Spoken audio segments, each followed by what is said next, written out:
Dale Allard was going to college in Texas for engineering and drafting. I walked into the glass studio, and you know, when you see something like that, and you become involved in a material that you can't physically touch, but you have to figure out how to make it do what you want to do. It's unlike anything else, and I fell in love with it.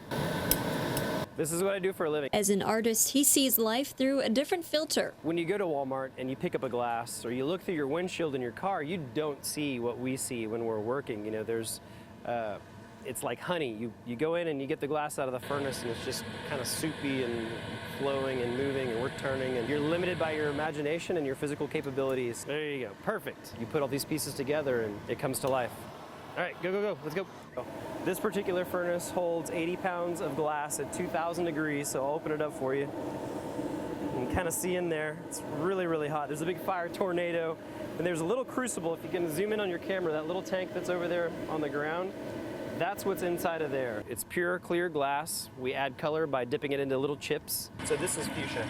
So once you get all your colors put together, then you can start making, you know, if you want to make a glass, then you kind of go through the steps to make a glass. And every particular piece that we make has certain steps. So, you know, they all kind of start off the same way, but as you're working with the glass, if you want to make a bowl, say, versus a drinking cup, you kind of take it to a certain point, and then you take a right-hand turn, and then it becomes a bowl, and the other way it becomes a glass. It's dangerous. We get burnt every day.